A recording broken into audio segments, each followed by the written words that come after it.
再把紫薯削皮，最近爱上了紫薯，再把它洗干净。来把紫薯切成片，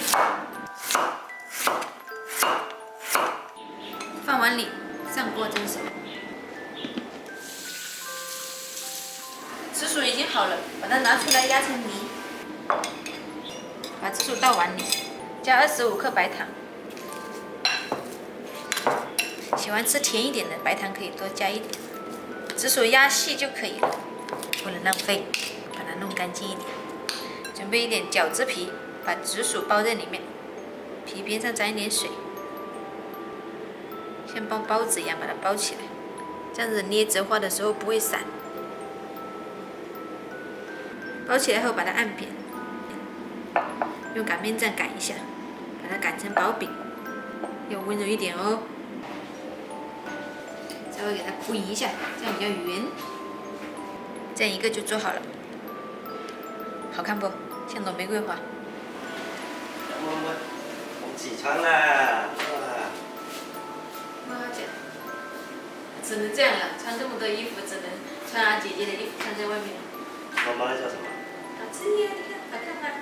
包子啊。是。最近跟紫薯过不去，老是要吃紫薯。那这样吧。看看吧，哇，梳得很面的对不对哈？你看，我买了个新发夹，好看不？好吗？好看。浪费钱啊。洗了头发，那个头发太散，有时候挡住眼睛。是什么呀？这个饺子皮啊。饺子皮怎么把它这样？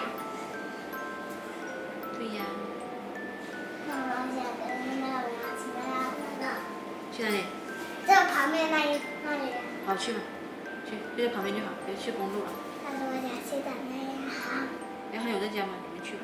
我去找他而已。好，你去。找他看看在不在，让他来我们家玩。好，要走边上啊。好。不要乱跑啊。不能跑去公路啊。好。要走边上。全部做好就可以上锅煎了。锅烧热，下一点油，把紫薯饼放下去，小火慢慢煎。这个平底锅又可以用电磁炉，也可以用煤气，又可以炒菜，又可以煎东西，又可以煮东西。一面煎好了，翻个面，里面紫薯是熟的，就有一点点皮，很容易就煎熟了。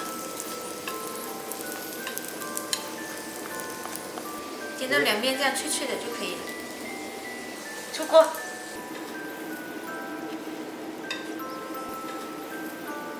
紫薯小饼就做好了，每天紫薯换着花样吃。紫薯这样做，皮酥泥软，超级好吃。你们想吃吗？想吃记得关注我哦。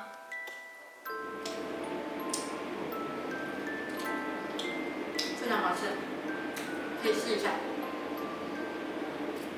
我知道你们要是我的夹子。